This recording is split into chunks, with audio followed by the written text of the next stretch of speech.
All righty, we are digging for wisdom. We are in week 10. We are at the week a lot of high school football fans in North Texas have been waiting for because we got some serious bangers. I had DJ Bailey's father up there. He said, man, I'm just sitting here waiting for these tickets to go on sale for DeSoto Duncanville because he knows within 30 minutes they're going to all be sold out.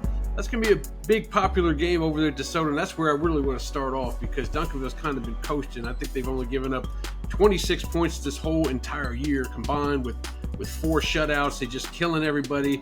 DeSoto coming off that big rivalry game against Beltline where they had to fight before the game, during the game, and probably after the game at the local Whataburger or something like that. They just had to get that thing behind them with the W, and they have. Now it's time to focus. I know I saw an interview with Caden Durham. He's just like, you know what? I'm just hoping to play 3 quarters. I'd love to play 3 quarters. Let me ask you, Diggs, as the expert here, are the Duncanville players going to go 3.5 quarters? Are the starters going to play the whole 4, or are they going to take off? Man, you're just starting heavy right here. You know, we got WrestleMania. This is basically the main event of DFW football. To all due respect to our friends in 4-6A who might be thinking that their big game is the main event, and we got some Houston people that might be thinking they're the main event. But it's Houston, so we don't care about Houston very much here. Although we will be talking a little more Houston than normal here on the DFW podcast today, because I'm gonna give Ward, our buddy Ward over there, a test. And he's going to give us some of that Houston knowledge that he's been digging for in his other off time there. But Duncanville versus DeSoto, we have been talking about this for years now. For the last 10 years, I think the rivalry, it was a one-sided rivalry for DeSoto for 5 years, and now the last 4 years, including playoffs, Duncanville has taken over the rivalry, and we got to figure out, is this going to be a game? What are the matchups and how is it going to how are they going to go against each other? And then you start to look at the fact that I love my wrestling metaphors, Ward. I know it just drives you crazy, and you like needling at me because you like getting AEW in there because you're learning about AEW, so you can try to create more creative metaphors. But this is like we got our WWE champion and our AEW champion. We're going to call Duncanville our WWE champion, and our AEW champion, MJF, which is DeSoto, a little bit under, but feeling very disrespected because they are feeling a little bit under the big champion. And we're going to put them together in a match, and we're going to find out what's going to happen.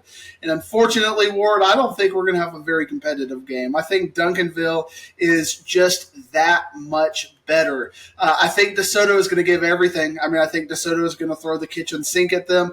And it's weird, Ward, because at the beginning of the year, I thought that this would be a competitive 48-minute game that could potentially, I could see pathways to where DeSoto could win this game. But as the season has continued, Duncanville has just coasted at a level to where, like you talked about, they just want to play 48 minutes. They just want to get to a point where we can get ready for the playoffs.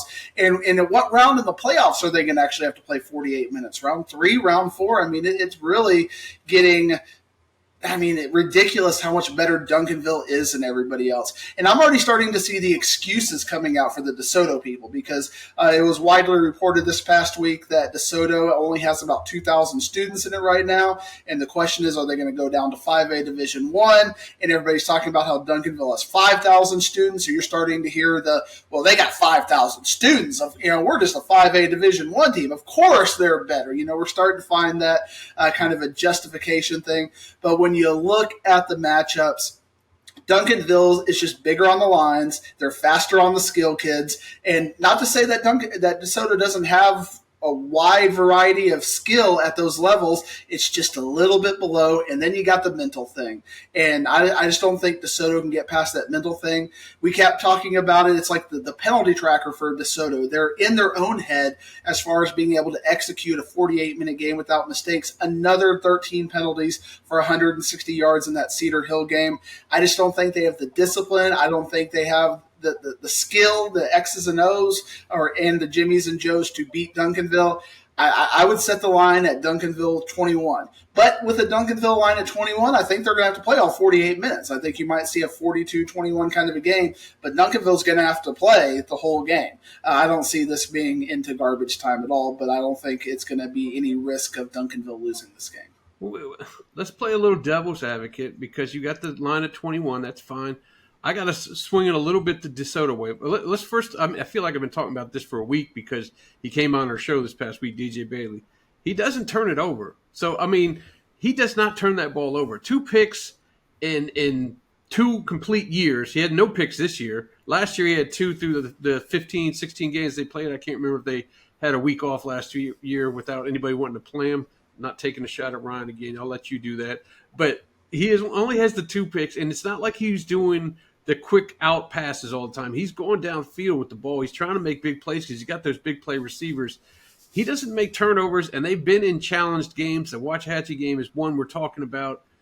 Duncanville hasn't, and sometimes they can get a little lackadaisical. That first pick of the game against Skyline when I was there, I mean, you could see the defender right there, and Keelan Russell was, I'll just throw it over there. And they got the pick, and they got knocked out at the 2 and ended up having to settle for a field goal. But that's when it kind of snapped on for them. But you get a little lackadaisical in a game against DeSoto who's really wants to get that win, and they don't turn the ball over. That could play a key into this game.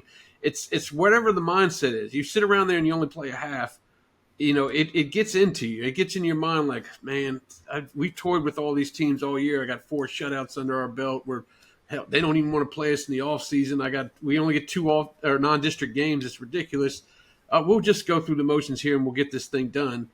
Maybe that hurts them. Maybe they need a little smack in order to get themselves focused to just kill the rest of the teams in the playoffs and try to get back into that 6A Division I game. That's just me playing devil's advocate there. There is a path, as you like to say a lot, there is a path where DeSoto can find themselves in a matchup in the second half.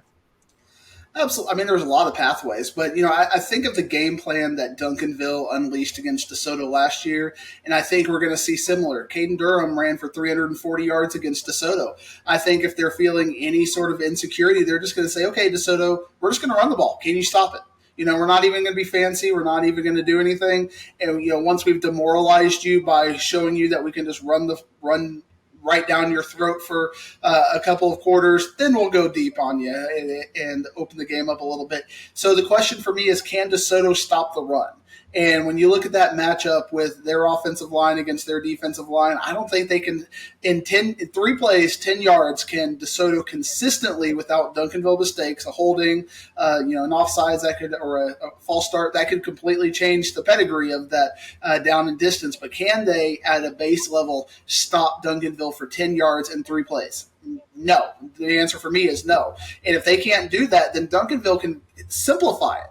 And if they simplify it, then they can use that to get the momentum, and I can't see DeSoto stopping that. Now, the other thing is, can DeSoto consistently get 10 yards on Duncanville? I think they got to do it through the passing game, and we know how good Duncanville is on the secondary. Can they do that consistently for 80 yards across long fields? I don't think they can do that either. I just think the matchups skew toward Duncanville in every minor sub-matchup when you look at all the sub-parts of the game.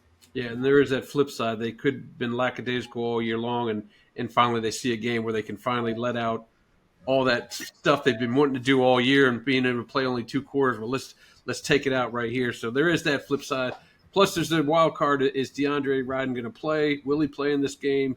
He's back from the one dislocated elbow. He dislocated the other one, but it's not as serious as the one he did in Allen. So we'll see if he's back. Or look at all these elbows. Everybody's losing their elbows these days. Throwing them around here. Back like your old wrestling days. Dropping elbows all over the place.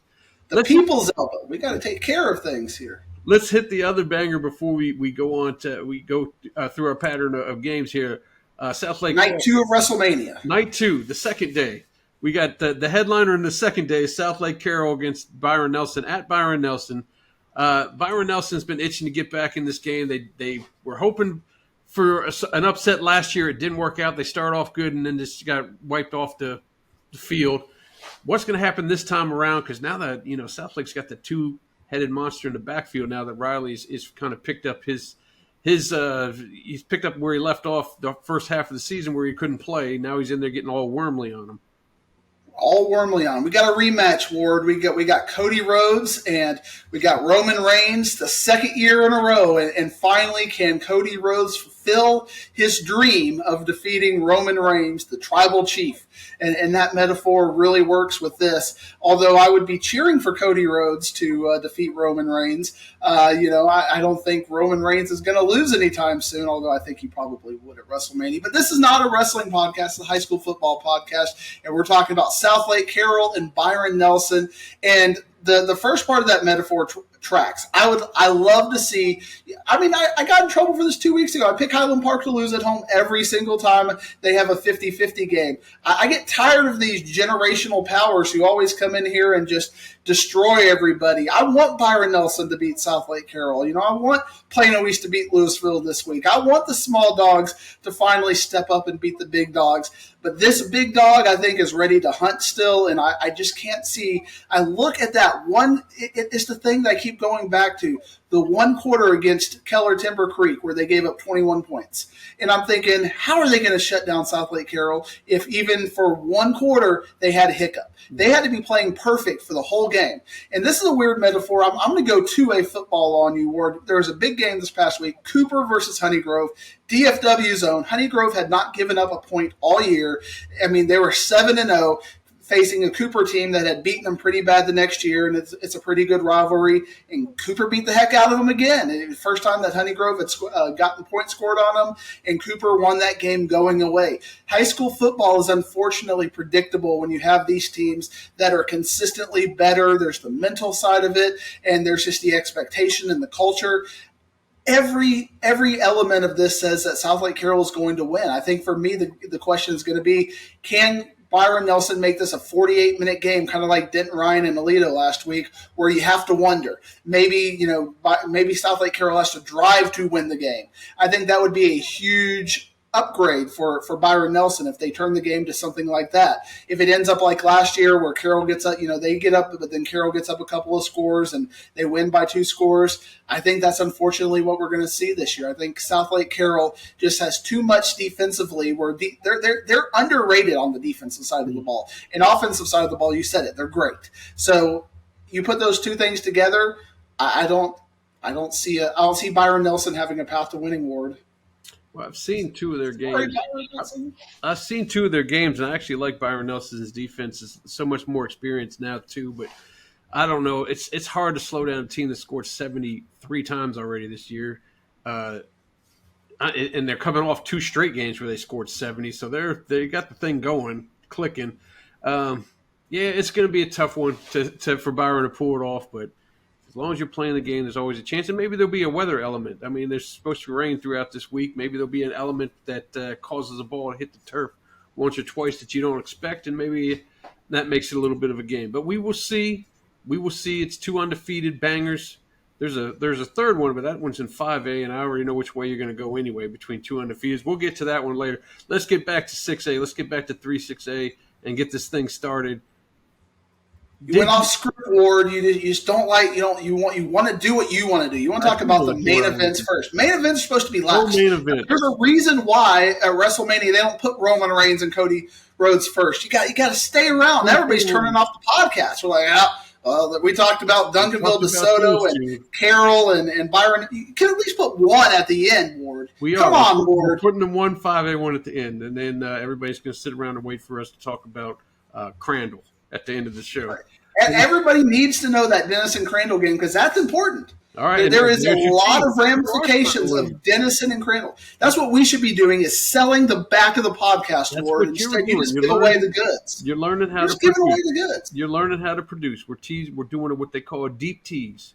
We're going to talk about Crandall Denison later in the show, but right now we're talking 3-6A. You always do the big one first on your show, so I think we got to take you back to producer school, Ward.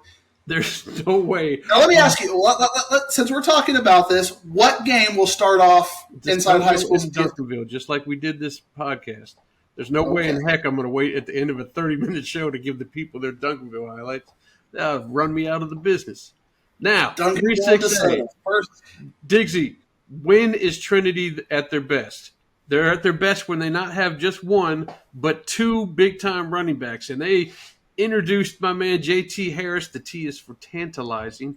J.T. Harris in a big way as Crowley threw out their Denver Bronco defense out there, and and just let them run to pieces on them. And now they got a game against Weatherford, but Weatherford's got to pick up a win here to try to solidify a spot. They got to pick up a win in the last 2 weeks here, maybe 2 wins. It's going to be confusing with 3, 4, and 5, or 3 and 4 with the 5th team not making it.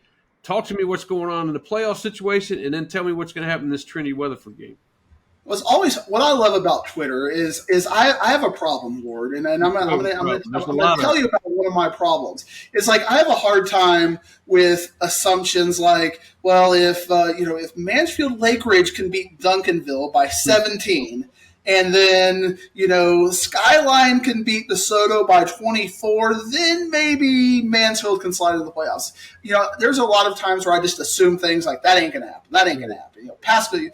So I'm bad at that. And that's one of my problems in doing playoff projections, because then all of a sudden people are like, well, what about this? What about that? Why don't I even think like that? I can't even fathom a world where Lake Ridge is going to beat Duncanville. I mean, they didn't. It was 76-0. We already had that game. But just as a hypothetical, I have a hhard time fathoming those hypotheticals. But some people have shared hypotheticals in this district where we might have, 5-way ties, at 4 and 2 for second place and all kinds of stuff. I'm just going to throw all those out. So I think at the end of the day, and somebody corrected me on a tiebreaker. Apparently 3-6A does things a little bit different than a lot of the other districts, where they eliminate the bottom team and then go to head-to-head. I thought when I was looking at this 3-way tie between Bell, Boswell, and Weatherford, if it ends up happening at 3 and 4, that Weatherford would win the tiebreaker because they have one more point differential on Boswell and Bell. But the way they do it is that they ended up pulling out Bell from the 3-way tiebreaker because they were last,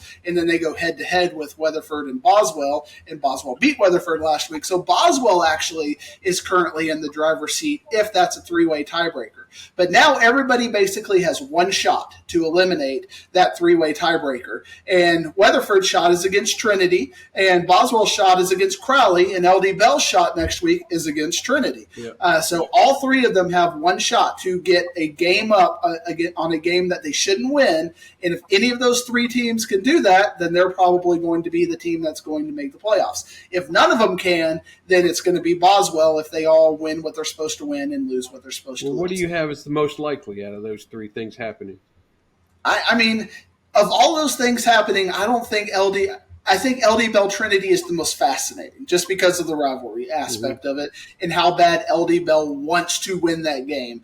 But I think, when we look at this Trinity, the Trinity that played Crowley, and that's going to be the fascinating thing, because now you got Crowley versus Boswell this week, and Crowley's kind of lost a little bit of the luster on the diamond. Looks a little bit different now, and I don't know if you've ever had to do that, Ward. Like if all of a sudden, we're kind of alluding to Crowley versus North Crowley 9-0 next week for the district championship, and now that Crowley lost by 40 to Euless Trinity, does their diamond look as good to you now? Not sure you even want to go to it now. Now it's like catch the highlights at some point, right? Because Crowley's defense is kind of roughing up that diamond a little bit. The defense is just really letting them down. And like you've always told me, they don't play two halves. They don't play two halves, and the half they picked last week to not play was the second half, which is where Trinity, fires up, and they went 42-7 on them in the second half. And I like seeing that intensity out of Trinity. And with Trinity, and not to say Caleb Williams had an impressive, he had 400 yards, he had video game numbers against that. And now you got Crowley against Boswell, and can Crowley actually overcome that ability to play 48 minutes? I think Boswell's not going to be able to match up as physically against them. What Boswell does is not as consistent for 48 minutes. Boswell has played great in spurts. There have been times, but Boswell hasn't played 48 minutes. So with both of these kind of flawed diamonds, we're kind of to the cubic zirconian arrow. That's what I can afford here, Ward. I think Crowley beats Boswell. But Boswell, if they're able to beat Crowley, all of a sudden now Crowley is looking at getting into that 3-loss club, because they're not going to beat North Crowley next week. And that might change the elements of how the playoff projections work as well. And they're going to be fighting for their lives at that point. And then all of a sudden, if LD Bell beats Trinity, we might have an LD Bell Trinity Crowley 3-way tie. So many ways that things could work out here. there. But Trinity, I mean, let's give Trinity their flowers because they have stepped up. They have gotten better in year 2 of the junior line weaver experiment. And like you said, 2 running backs are starting to get their identity back, and they're starting to get their mojo back. This is the first time that I feel like Trinity is looking like Trinity. I mean, last year we had Trinity versus Keller as our projected first-round game, and Keller took care of business. Now you look at that Keller Trinity first-round game, which is still are somewhat projected. You know, we'll find out if Keller is able to beat Timber Creek. We'll talk about that. That's a good segue into that, but I still want to talk about 3-6A a little bit more. That game is looking more Trinity-ish. And then Trinity goes out to West Texas. You can see Trinity is a dangerous team. The further they get in the playoffs, the more confidence they get. They're a much more dangerous team, especially because running the ball in November and December works so well in these bad weather games, which, as you talked about this Friday, it's more Thursday, Ward. You might want to bring a poncho on Thursday, but Friday, you know, you never know. You know, if they're if Pete Delkus is 8 hours off in his projections, you never know, and things can go crazy. But I think Trinity is a fun team to watch. So in this district, I got North Crowley 1. I got Euless Trinity 2. Crowley, can they hold on versus Boswell this week? That would put them in the 3 spot if they can. If not, then we're going to have all kinds of chaos. We've got to unwind into next week. Right now, Boswell looks like number 4 unless LD Bell can beat Trinity. But I know if that game means something, you'll be there with a big smile and ready to go. But next Thursday, you talk about main events. Next Thursday, you got decisions. You're going to have to send out the big crews on Thursday. You're going to have to tell everybody to take the Friday off. Everybody, all hands on deck on Thursday. We're getting 6 guys out there. Or, 6 games out there. 3 guys get 6 games.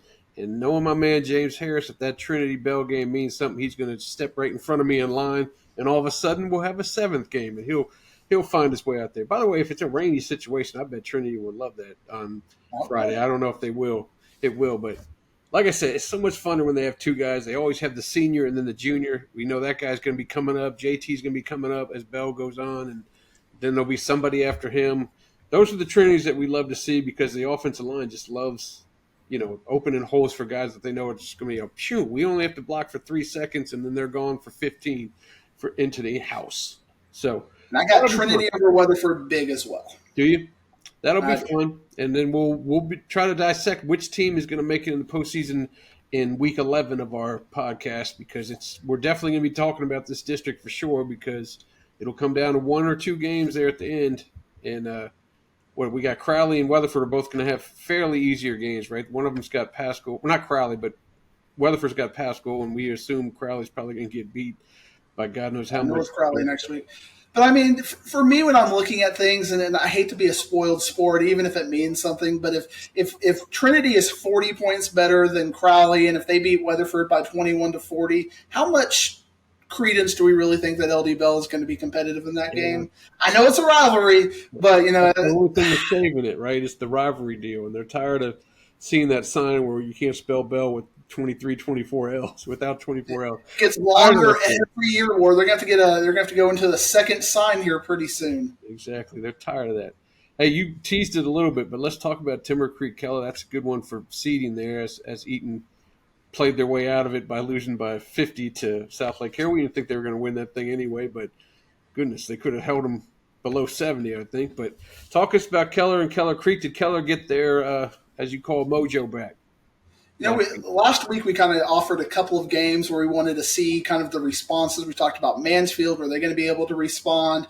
And they played very much better in the loss. We talked about Wiley. Would they be able to respond? They looked really kind of lethargic against Naaman Forest. Keller, they responded. We talked about that rivalry game and all of the – even in that element of it, I didn't see them coming back and beating Fossil Ridge by 4 scores the way they did. Keller just looked like they got right back in it and like, okay, it's like we remember how to ride our bike, and they went back looking like the third-place dominant team. Timber Creek, they looked really dominant against Northwest Eaton a couple of weeks ago and the way they took care of them. So this is a coin flip game, but the Keller that beat Fossil Ridge by 30 gives me pause that they are that team. They're the third best team, and there's still a delineation between 3 and 4. I saw Cameron Rayford back in there. That looks like they got all guns on deck. They got beat up, but they learned from it and stepped back in. I think Keller's going to beat Timber Creek by 7 this week, Ward. And if they don't, that's going to make Keller versus Haltom next week a game that could get interesting and could change some things up in hypothetical world. But I think there's a pretty big gap between Keller, Timber Creek, and the rest of this district. But I think Keller's just going to be a little bit better than Timber Creek. But you know who's been raving about Timber Creek all year? It's been your boy Diggsy. So, Timber Creek can certainly do it, but I think Keller gets a little bit of the edge right now. And then I think they said too much. Is that still leaning towards a Keller Trinity first-round playoff game, or no? So much could happen, but right now Trinity's looking like they're going to be that North Crowley Trinity has already happened, so that would make Trinity D1 second seed, and they would play the winner of this Keller versus Keller Timber Creek game. But if somehow Bell gets in there, all of a sudden it's not. All of a sudden Trinity's number 1 seed, but that's correct. And then North Crowley goes Division 2, and now we're talking about North Crowley Byron Nelson or Southlake Carroll in the first round. That'll be sweet. Hey, we talked about this last week and the weeks before. 5-6A gets busy at the end of the season. This is when we start divvying up who's going to be finished where in the seedings. We know the 4 teams that are probably going to be in it. Didn't Geyer kind of put a little statement out there by beating Allen? I know Allen's got some late scores, but the Geyer defense was so solid. Eli Bone, and they got a Cobbs kid back there in the secondary as well. You remember Kedrick Cobbs, the running back? Well, his younger brother is playing solidly in the defensive backfield for him as well. Bowen got another run that looked just like Peyton Bowen in the punt return. I mean, just the speed, the burst of speed is just amazing. If I could run that fast, I'd be at the grocery store and back before you're done talking about this game. But I can't run that fast, Diggs. My knees in my 200 weight. Yeah, the gout got me back. Gout's holding me back. What do you think about Geyer and McKinney? Because McKinney is 7-1, but man, that's not an impressive last win at all. I mean, some people tell us about that game because you were there. I wasn't at McKinney Rock Hill. No, I was at. I thought you were. You were talking in text message like you might have been. You're mad. You're getting the updates from that, and you were just mad about that game. We always talk about something, and I can't ever tell you what the something is because I'm not intimately embedded in the program. But something has happened at McKinney. They are not the same team that they were when they played Longview at the first week, even though everybody is theoretically there and they got everybody back, but something has changed in their makeup. And, they had to play Rock Hill. That was a 48-minute game, and it was a back and forth thing, and they had to squeak that one by. That version of McKinney, the version of McKinney that got killed by Allen, is not going to be competitive against Denton Geyer. Now, they have another gear that we saw against Longview, but we haven't seen it in a few weeks. And I don't know what element is not there. I don't know if we know the offensive line is not good. So if they've had 1 or 2 bang-ups on the offensive line and now you're basically playing with a 5A offensive line in a 6A banger district, that's probably the most likely culprit right now is because we just think they can't open holes and they have no diversity because they don't have a true quarterback who can go out there and sling it consistently. Mm-hmm.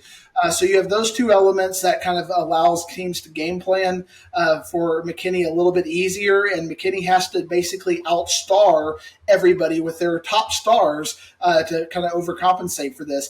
Denton Geyer has that offensive line. They've got those kids that, we might, the unknowns that we might not talk about all the time, but are so pivotal to their success. Allen's got them, Prosper's got them, Geyer's got them, McKinney doesn't have them. McKinney's got the stars. McKinney's got the big names on the defensive side of the ball, and they got Brian Jackson and Colby Frazier and God's Power, and you put all these big names, but the people who are blocking for them are old school McKinney. And when I talk about old school McKinney, this is the McKinney that's gone 3-7. That version of McKinney has not been upgraded. They got the stars, but they don't have the upgrade on the offensive line. I think Denton Geyer is a 14-point favorite in this game. Yeah, I mean, you can have a Brian Jackson, but without the offensive line, his name might as well just be Jackson Mahomes because he's not gonna get anywhere with that, and it's gonna take an upset win over Geyer or Prosper to even have you think about picking him over Capel. I think Capel will be back on your side, jumping on your back this year come playoff time because I can't imagine you picking McKinney over Capel the way things are going right now. And go ahead. You look like you were Oh, saying. I was just thinking it's crazy how things change because we expected McKinney to be better this year. We expected Capel to be the same, but getting better with Coach Wiley over there who's kind of created a new culture. And now all of a sudden Capel looks unbeatable. They're just like looking like the next coming. Everything we expected Louisville to be. All of a sudden defensively they've like got into this new gear and nobody can score against them now. And you got McKinney who you're just like, they got a quarterback transfer. They had all these players coming back, and now they just can't. There's something wrong there with McKinney. And if you had asked me at the beginning of this year, got McKinney Capel round one, Diggs, what are you thinking? I would have been like, I think McKinney's going to take him to school. But all of a sudden now, it's changed, and it's changed drastically. And you're right, Capel and Diggs are going to be loving each other. I was talking hypotheticals this week. It's a little 6-6A before, but we're still going to talk about Prosper Allen fans. If you're trying to jump to 6-6A, don't worry. But we need Capel. We need Capel to take care of Flower Mound this week. This is the Plano East commentary here because we got to live the dream, folks. So Capel and Plano East, we're like hearts right now. So we got to stick together. My smile went like this as soon as you started talking bad about Flower Mound because we did everything you asked us to, and now you're asking us to lose. We don't. You gotta lose, then you gotta win. That's all you gotta do. That. One more thing. You're asking too much out of us. We're just gonna do our own thing and just win out. How about that? Well, that would be very unfortunate. Yeah, that would be very unfortunate for you, wouldn't it? Here we are in week 10, by the way, and guess who's sitting over here ready to make a run? Those Prosper Eagles. You don't talk about them hardly throughout the whole season because they struggled against Trinity. They lose to Rockwall. But here we are. They went out and they got themselves a district title. They have an Allen team. Couldn't generate much offense whatsoever against Geyer in the first quarter, 2 quarters and a half.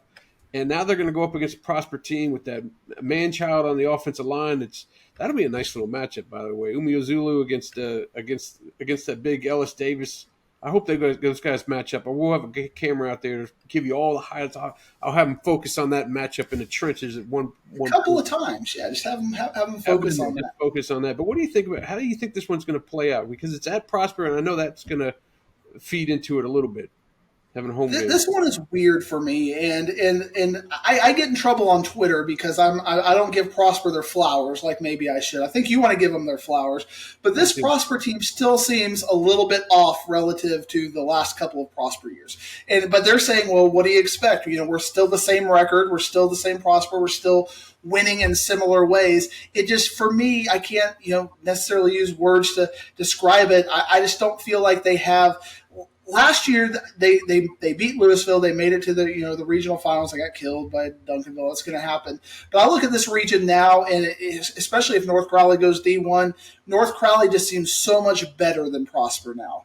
And so I look at that, and I feel like that's the obstacle that Prosper can't quite overcome. So I look at Prosper just a little bit different. Whereas last year's version of Prosper, I thought, they did beat North Crowley. I picked them to beat North Crowley. I know it's a different North Crowley squad. But this Prosper does not, in my eyes, have regional championship realities. I don't think they could realistically win the regional championship unless North Crowley goes Division II. Then I think it's just a matter of everybody is down. Everybody who's left is down at that point. Even Arlington Martin is now looking at this district and going, well, Louisville, they're not as good as they were. Allen, they're not as good as they are. We're beating everybody by 80 now, and we're back. So even Arlington Martin now is looking at Division I like, why not us at the end of the day? Plano East is looking at this division going, we can win this region right now. Plano East, we're going to the state championship, baby. You can see it. Well, I'm not doing that with Prosper. I'm not doing that with Prosper. Every time I try to reach out with Prosper with the flowers, you rip them out of my hands, you start kicking them, knocking them off the stems, and I'm left holding a bunch of stems. But I'm not doing that this year. I'm putting the flowers back on the stems, whether they're fake or not, and I'm going to pick them all the way until I can't possibly pick them anymore until they go up against like a Duncanville or something because they bit me in the butt the last 2 years. So I'm just going to ride with them. Ellis Davis, carry me all the way. Carry me. I'll follow you, guy. They are the complete opposite of McKinney in the fact that their offensive line is so talented.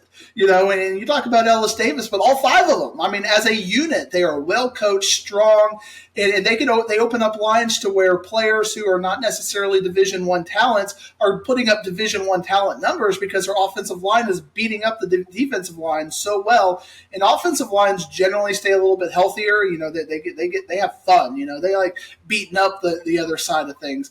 But Allen's got probably one of the better defensive lines. So this is a fun fights. Styles make fights kind of a game. But I just can't see Allen does not have. Yeah. What Prosper has done with their skill kids has been a little bit more consistent than what Allen has done with their skill kids. So if you put the offensive and defensive line as kind of a net neutral, I think Nathan Tenbarge and what he has done, even as a sophomore at quarterback, has probably been a little bit more impressive than what Bricker has done at Allen. This past game against Geyer, he threw a couple of interceptions, no big plays. So I trust Tenbarge more to take what he's got and make better plays. And I like what the coaching staff has done to put him in good situations where even as a sophomore, he's not put in situations where he has to win the game. He just has to manage the game. We got Trent Dilfer out here, and he's playing Trent Dilfer like football. And that's not an insult at this point because obviously he has a Super Bowl ring. I have a wedding ring. He has a Super Bowl ring. He might have a wedding ring too. But I think Prosper wins this game by 2 scores. All right. I like what you're saying, kid. Let's go to 6-6A. I'm really thinking your boy from Plano East, they're kicking themselves with that Hebron game because Hebron's really at first I called him inconsistent, but now I'm just calling him, below average. It's just not working out for Hebron offensively for that team. And to lose that game, it's now put you in a place where you may have to wind up beating Marcus at the end there. You don't know if all your little scenarios that you have in your head, you probably have them written down, put on the refrigerator at your house. Memorized, Ward. They're memorized. All your memorized scenarios where you need Flower Mound to bail you out all the time. We're not going to lose this week. So after we beat Capel, which will be a stunning upset, and we're going to throw a parade all over the place. We're going to meet you at the Highland Village Barnes & Noble and throw books at you. After that happens, then what's going to happen? You got to beat Marcus? Talk to me about Marcus.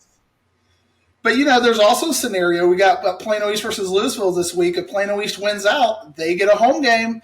And not only do they get a home game in the first round, they are undefeated at Kimbrough this year, 4-0 at Kimbrough. Or is this one of these scenarios that you just got angry at somebody else that said, these magical things that could happen? I mean, if Plano East goes 5-2, beating Louisville and Marcus, they will be in second place because they will have beaten Louisville and Marcus and have the tiebreakers over both. So they would be second. They would be Division I first seed, and they would be hosting Allen. I'm going to leave it in your hands here because you've seen each and every Plano East game. But are you really saying Plano East is going to come into Louisville and beat them? No.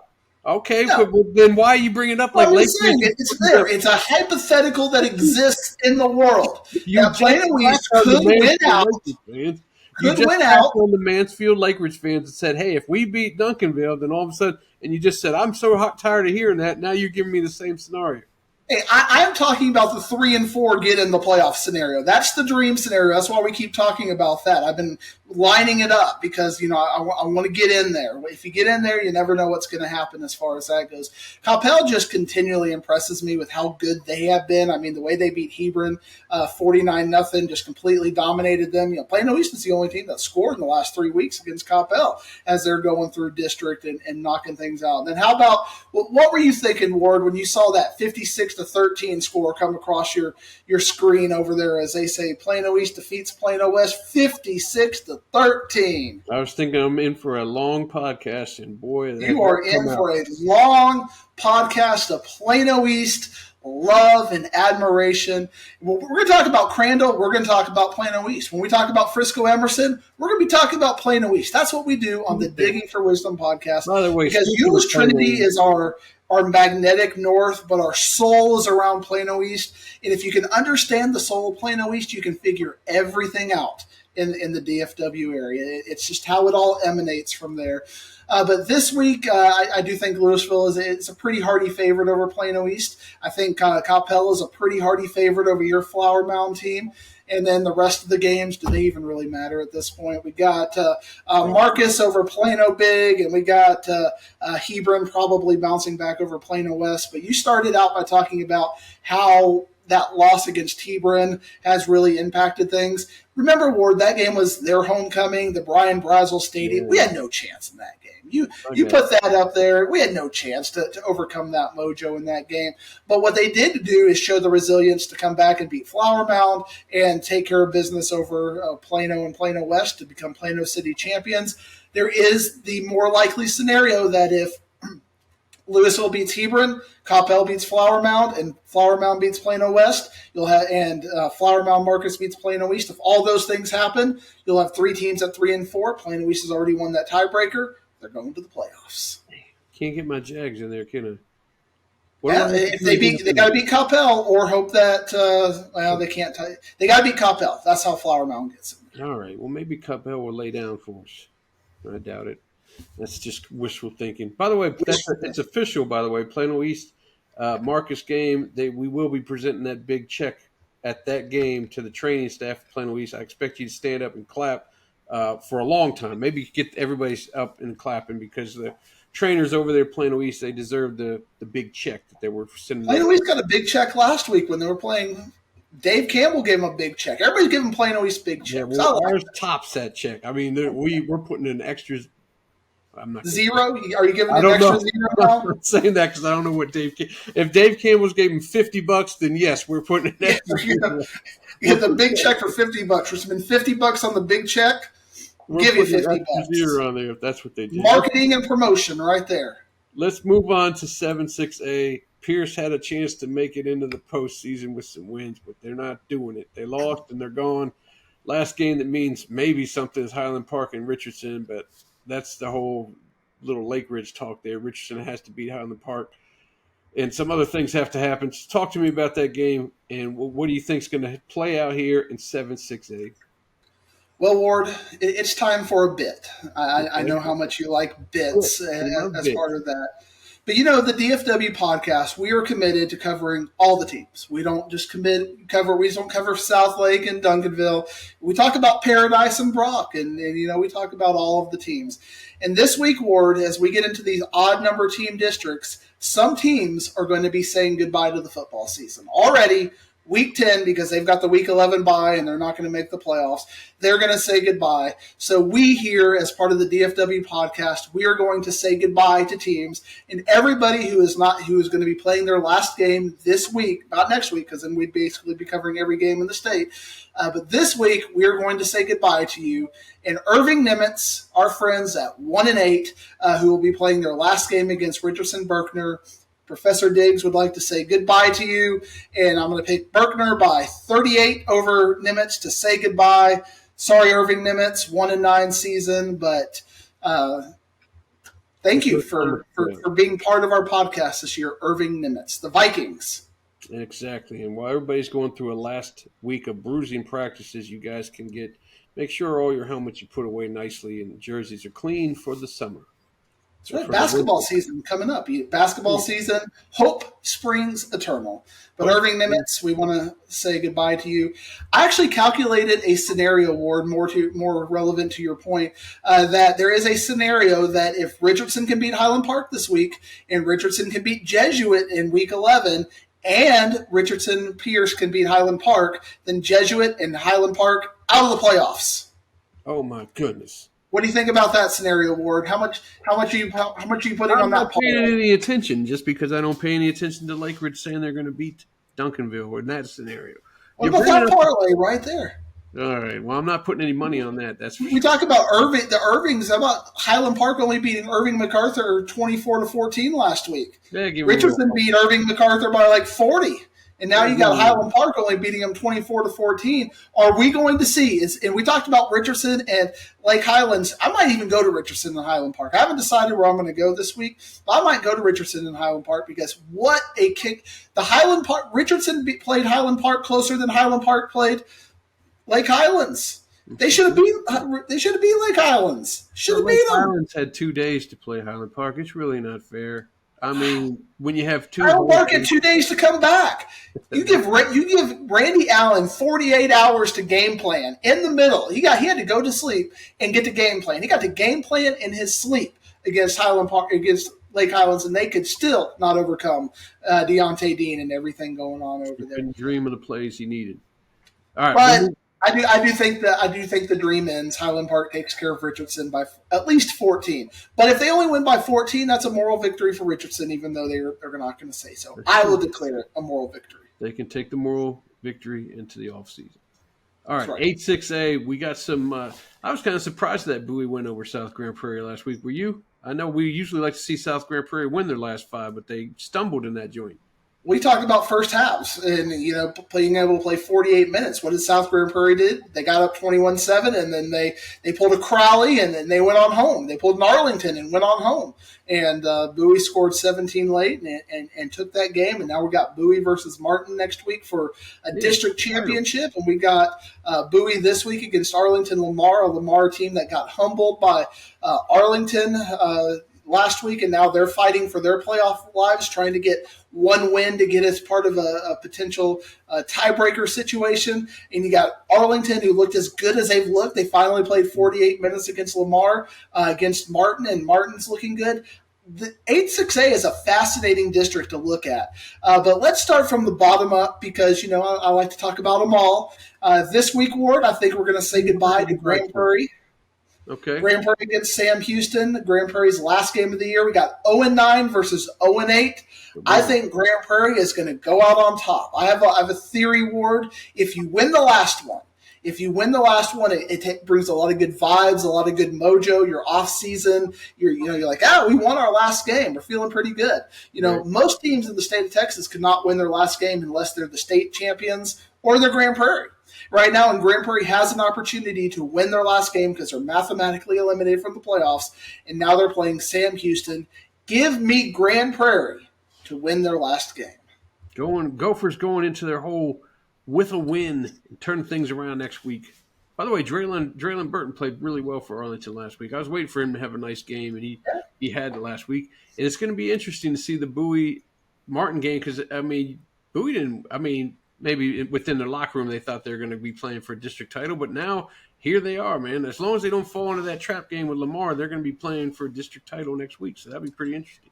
They will. I think Bowie should take care of Lamar this week. But again, Bowie has been so inconsistent. If Lamar can get back to that Lamar that gave us 48 minutes against I saw him against Saxe in the preseason, but they get back to the 48 minutes against Waxahachie. That version of Lamar can beat Bowie. So to me, it's a pick'em game. I think Bowie is going to win the game by 7. But Arlington Lamar, at their best, has an opportunity to throw this into chaos. And I think Arlington, you talked about Draylon Burton.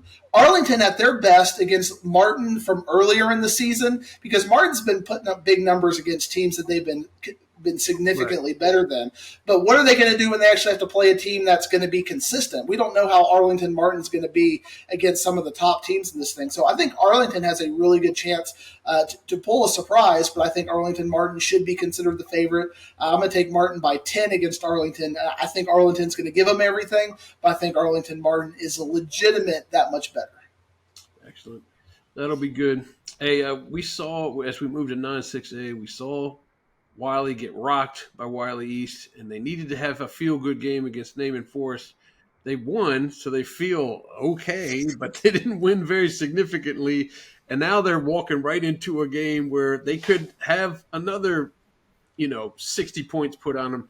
What's going on over there at Wiley with Coach Carter's squad? Are we going to even see them compete in that first playoff game when they make it?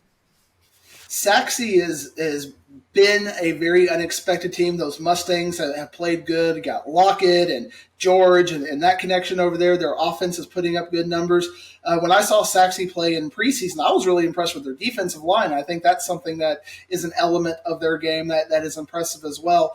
Wiley is kind of fallen under that McKinney umbrella of something is wrong over there, but can't really quite figure it out. I don't see anybody really stand out missing in the box scores, so it kind of leads me to believe offensive line, defensive line, some health issues that they just don't have the ability to open the holes that they did when they beat Hebron earlier in the year. I mean, remember, Wiley was a team that beat Hebron, in preseason. I think Saxe's going to have their way. I don't know if they're going to go Wiley East on them and beat them 66-10. But I think Saxe gets at least 40 in that game. So I think of maybe a 49-14 kind of a game. Something's wrong over at Wiley, and I don't think they're going to play a competitive first-round game. Yeah, and they finish with Garland. They have a good chance of stumbling right into the playoffs. And well, you hate Garland, so why are you talking good about Garland now? Did somebody, Coach Russell, kind of give you a talking to? He gave me the what for. I just got that running clock in my head, and I just have problems with that in week 1.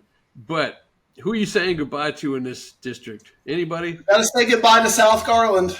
South Garland against Garland. This used to be the preeminent rivalry in Garland. You had South Garland and Garland back in early aughts or late 90s. That was the fun game when you had those two going out there. I remember you had South Garland used to be able to go out there and sling it around, and the quarterback at like Nick Russell or somebody is right on the tip of my tongue. Do you remember who I'm talking about? His name was I thought it was Seth Russell.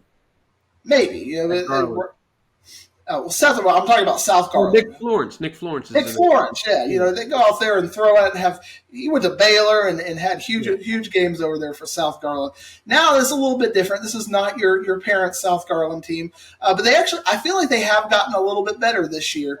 But Garland, I think, has gotten better too. I think they responded from that McKinney North game and bounced back. And I think Garland is going to say goodbye to South Garland and send South Garland to basketball season, where South Garland's generally pretty good at basketball.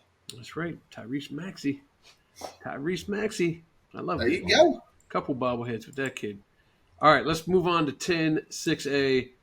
And Diggsy, let's take some time to talk about North Forney. I mean, 7-1. You see that 7-1 record. Maybe some of the wins aren't as impressive as you like, but some of them are. I mean, we've kind of poo-pooed Mesquite Horn these days, and yes, they got stomped out by Rockwall, but they got a chance to prove what they have coming up with Tyler Legacy and Rockwall Heath to finish the season.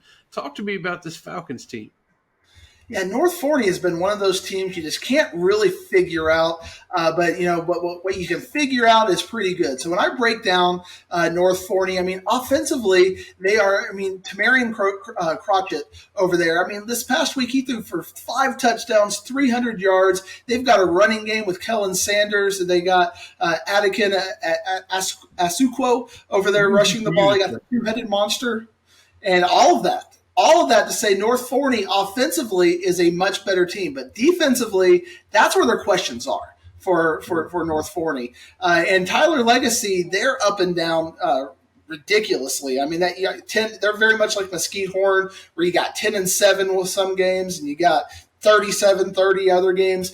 They're good enough to stick around, and they've pretty much guaranteed themselves the inside track for the 4th spot. There are a couple of situations where Royce City could theoretically steal a win, but Tyler Legacy is a very kind of a – I feel like they're a fortunate 3-1 because they got Mesquite Horn when they were down, and they seem to have gotten the home game. They got they've got Mesquite when they're down, and they get Royce City when they're a little they get Royce City unexpectedly.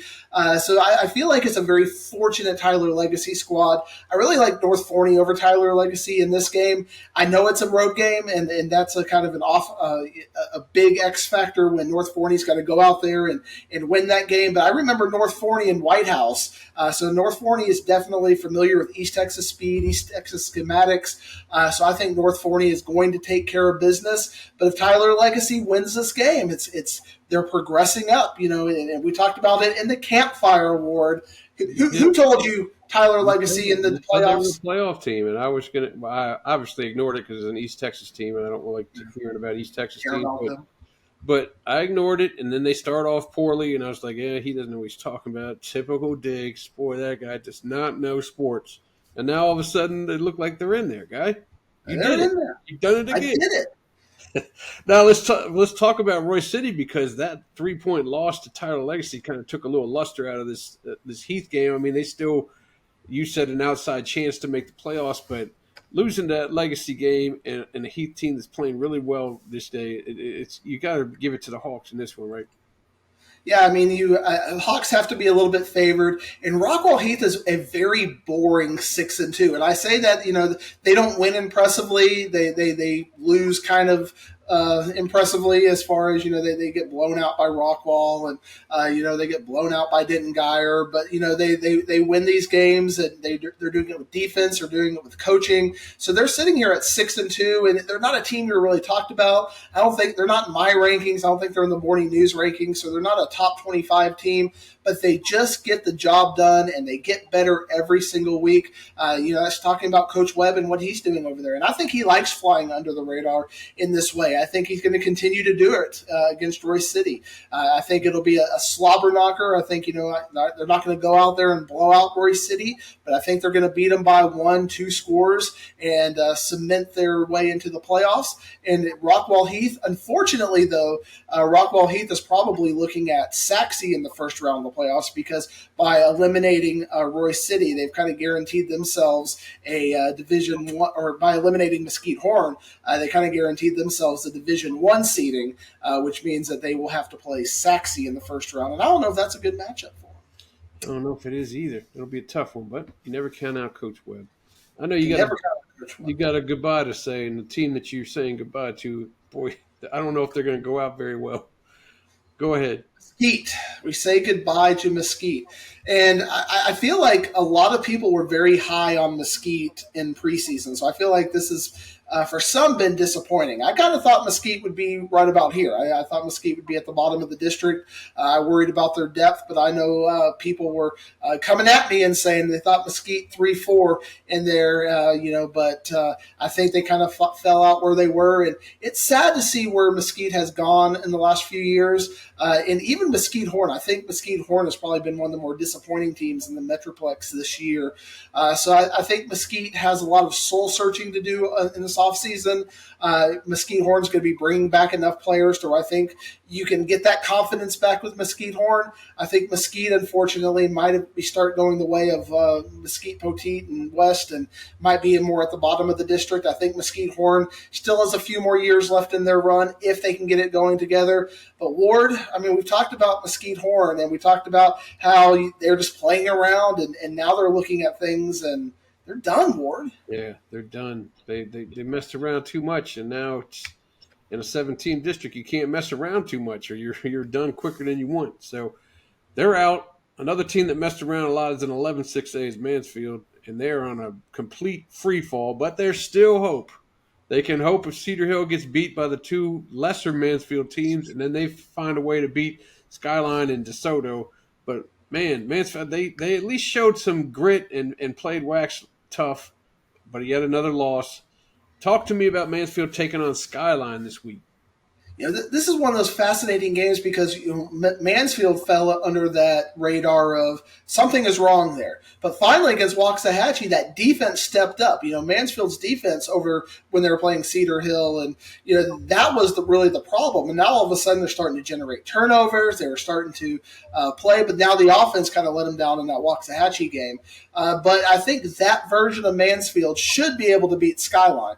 But if Mansfield regresses back to the other version of Mansfield where their defense just doesn't show up, I think Skyline has an opportunity, even though it's not going to help them for the playoffs. I think Skyline has an opportunity to build for next year, get a Mansfield ISD City Championship, not necessarily on the Legacy forfeit would not make it official, but they beat Lake Ridge, they beat Legacy on the field. If they beat Mansfield, Skyline being the Mansfield City champions, I think gives them a little bit of confidence going into offseason and say, hey, we can compete with those teams. And now with realignment, I think Skyline's going to get pulled out of this mess and get a much more favorable alignment next year, maybe with the Richardson schools.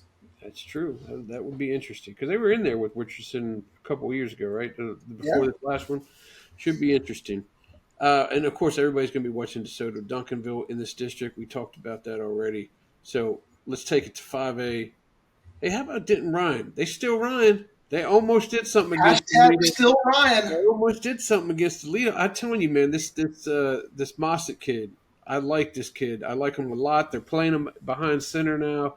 He's kind of a clone of Hoss Haney, to be honest with you, with the speed he's got, the unpredictable speed. And they almost took Alito down, but Alito finds a way to win at home all the time. They got it. Maybe that's their little trip-up game, and they'll be ready to keep on going from here.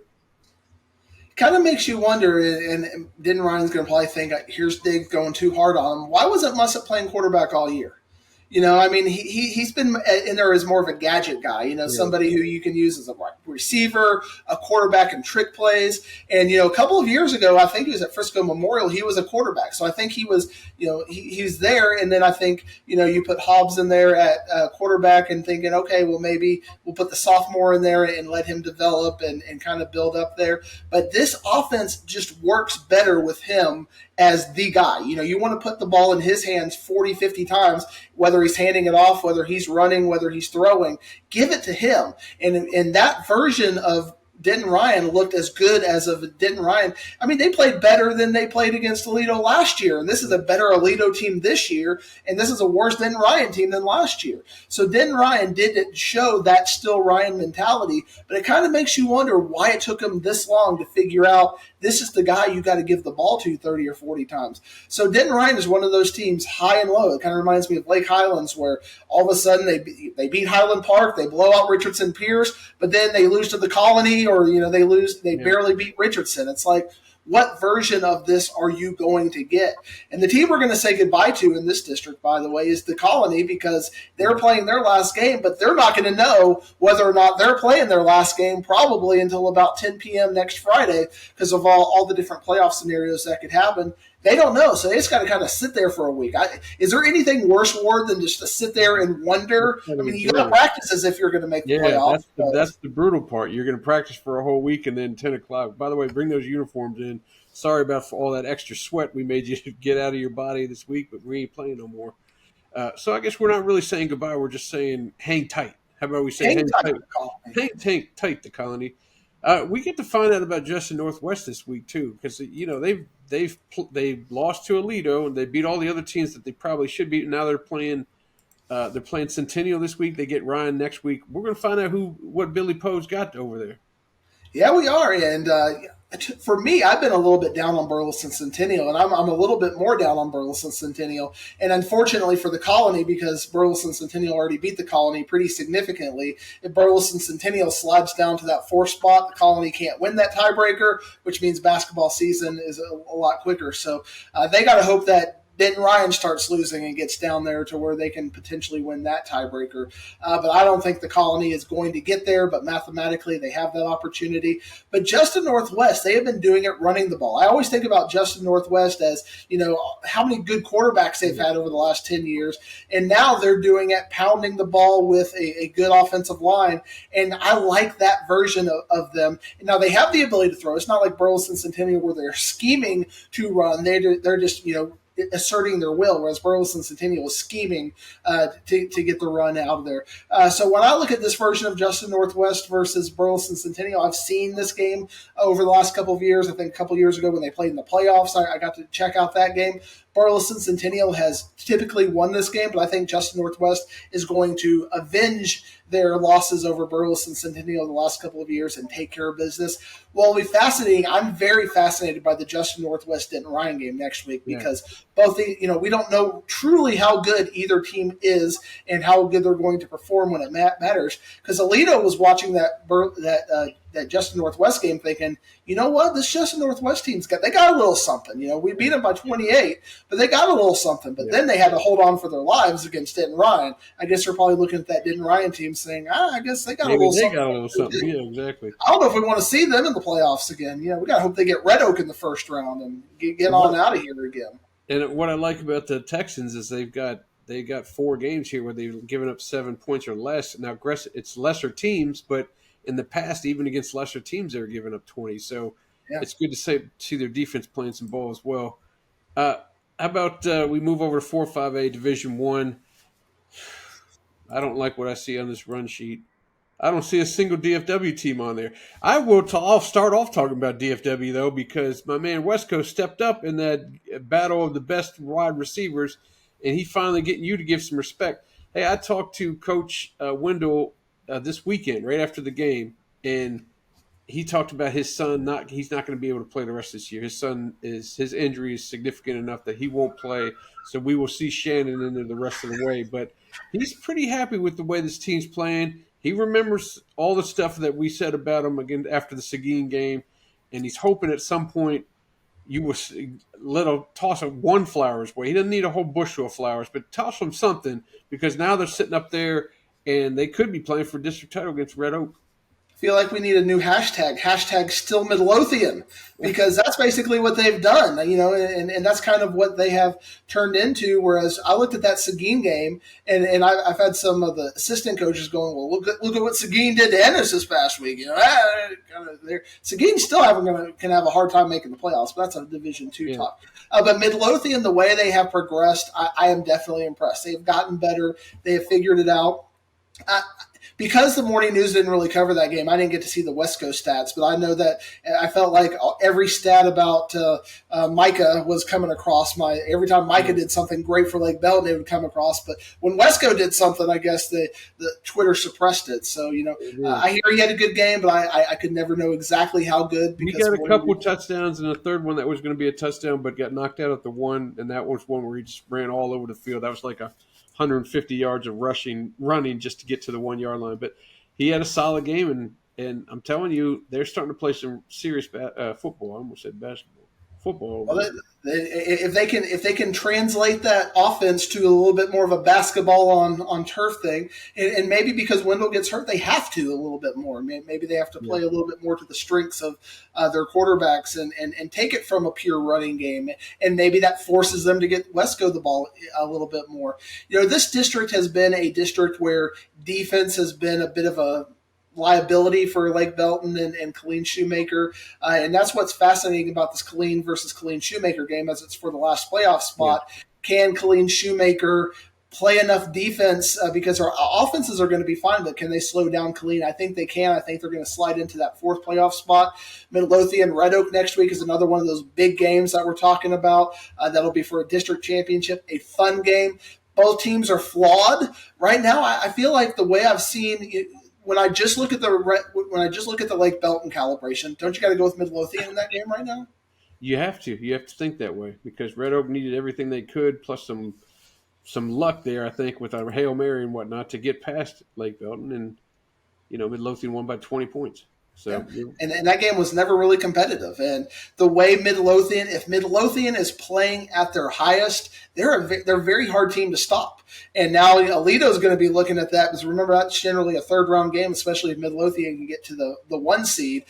Alito, I don't know, a good Midlothian offense against Alito, that could be a fun game too, Ward. You mentioned this on the dump. Maybe you can, I don't know, how I'm testing your memory here, but run down those, because the 3-5A versus 4-5A first-round games are going to be highly interesting and highly competitive. As of today, run down what those games would be. Well, the one game that's probably not going to be very fun is Alito versus Killeen Shoemaker. That's pretty much there. But then you've got however they end up ordering, you got the bottom 3 of 3-5A against the top 3 of 4-5A. So if you got Midlothian at number 1, then you've got Midlothian against maybe a Burleson Centennial in the first round.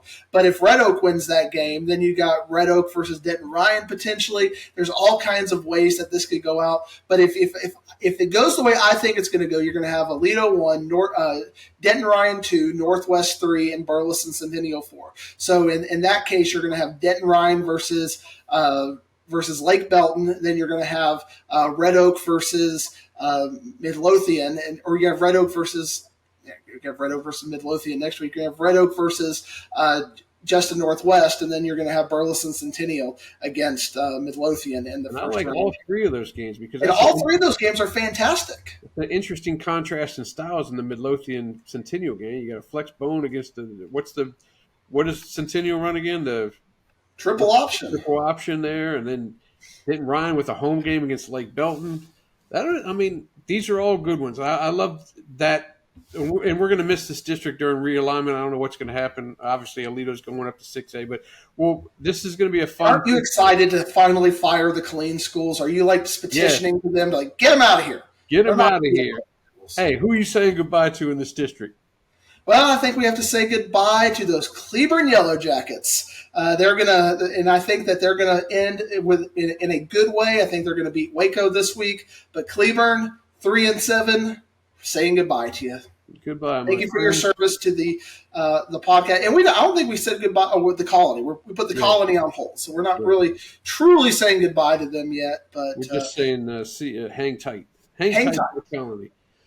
Hey, 2 undefeateds going. Our third banger in 5-5A, although some might not find it a banger because Timberview is just super uber talented in this district, but they're taking on Richland, and Richland hasn't lost a game. And Richland, they got hit in the mouth early by Birdville, and then they were like, just leave me alone, Birdville, and took off on them. Michael Turner, is he going to be able to gobble up some yardages against Timberview? Tell me, what do you think about this 8-0 versus 8-0 game? Well, you look at Richland, and we talk about these teams that have a problem only playing for a half. If Richland could manifest that second half that they played against Birdville against Timberview for 48 minutes, I think it could be a competitive game where I'd still take Timberview by 14, but it would be a game that would be back and forth. If they got a turnover or two, maybe Richland could steal and get in there. But given that Richland can't play for 48 minutes and haven't shown me they can play for 48 minutes, Timberview hasn't had to play for 48 minutes. One of the things I think we could talk about and could have led off the story if you weren't so starstruck with DeSoto and Duncanville and Byron Nelson and Southlake Carroll was that Timberview put up 90 points last week on Sunset, and that is a lot of a lot of people are talking about that. Is that bullying? Is that wrong? And I've talked to officials who were at the game. I've talked to people at the game. Timberview did everything they can, and I think that's why it's it's really a non-story because everybody agrees that. Well, the story. Wait, you say did everything they can. What are you talking about? To not make it be a blowout? I mean, yeah. The fact that they're putting defensive linemen in as running backs. I mean, people were playing out of position just so they could play. Well, they didn't take knees. The story is that we have a Dallas ISD coach saying that Timberview's run around pumping their chest because they won by 90, and I don't think that ever happened. I think people just looked at the score and assumed that way. I would assume there was a running clock, but to get 90 points, maybe there wasn't a running clock. I don't know how you get 90 with the running clock. And you're asking third stringers who never get to play, who find themselves through a big hole to just fall over, and it's impossible. I don't know where this coach gets off by saying they were thumping their chest. I don't think they were. I think it's just ridiculous, and it's the same coach. His team beats teams by 60 points himself. So is that a chest thumper too? Anyway, I agree with you. I don't think Timberview is bullying anybody. You can only do what you could do. They don't want to be in this district any more than Lancaster wanted to be in the district when they were killing it because it doesn't get them ready for the playoffs. It's not getting ready for nothing. Yeah, and Sunset, lost to Newman Smith by like 60 or 70. So, it's just one of those situations. And then Sunset, it's not like they haven't won a game this year. Sunset has actually won 2 games in this district. So that'll let you know kind of the disparity between the top and the bottom of this district that they beat they beat the teams in the district like R.L. Turner and Brian Adams at the bottom of this district. So Sunset, they're 2-5 in this district, and they have a decent chance to go 3-5 this week against Molina, and that's the team we're going to say goodbye to. And I don't think that they're going to be winning this game. I think Sunset will be saying goodbye to us in a sad way, and I think Timberview wins, like I said, wins by 14. But I think Timberview could potentially win this game by a lot more. I think this is one of those things that if Richland takes a half off, Timberview is going to go to the moon on them.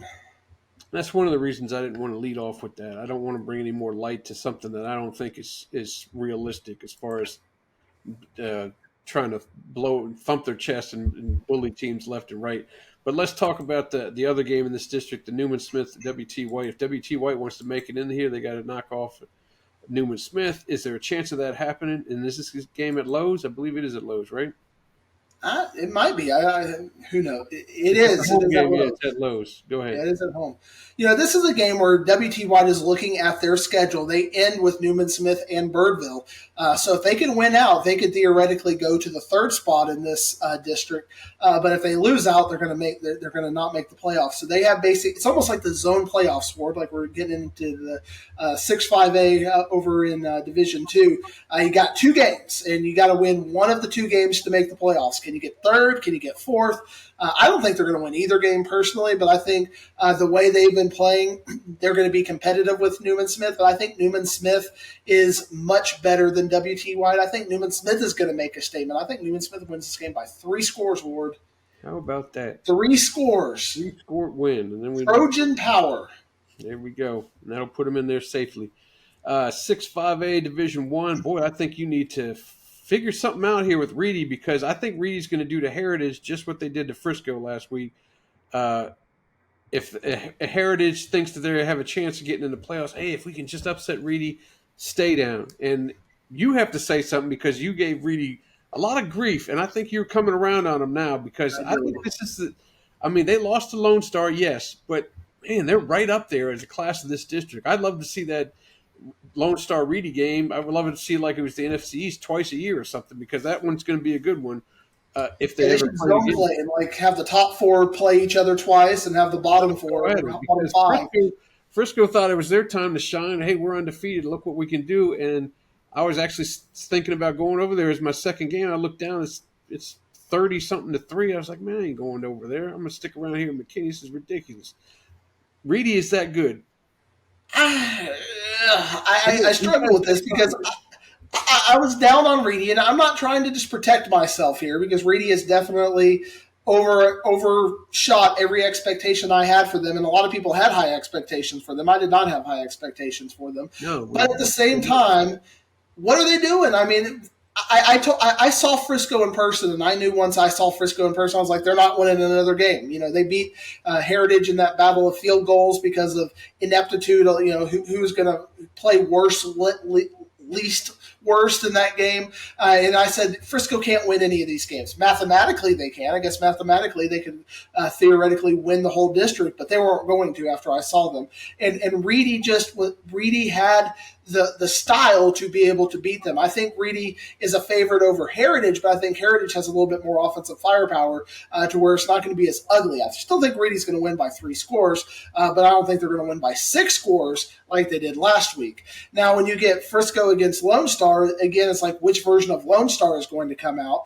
But Lone Star looks like they figured out a little something on the defensive side of the ball, and since Frisco hasn't figured out anything on the offensive side of the ball, I think this is a pretty safe game for Frisco. Lone Star, even though is any game a safe game for Frisco, Lone Star, it feels like, I think Lone Star will win this game by 3 or 4 scores. But Reedy was competitive with Wakeland. You know, that was a 50-50 game. The Lone Star game, we know back and forth. It's like which version of that. So Reedy is kind of, I think Reedy 2-3 in this district. That's kind of where they are. But I think there's a big gap between them and Frisco. Who are they looking at? Newman Smith or Birdville? Either way, they're probably going to win that one. But they're looking at Birdville or Newman Smith? Newman Smith in the first round. Okay, and that's a. But then from there, it's Longview. So.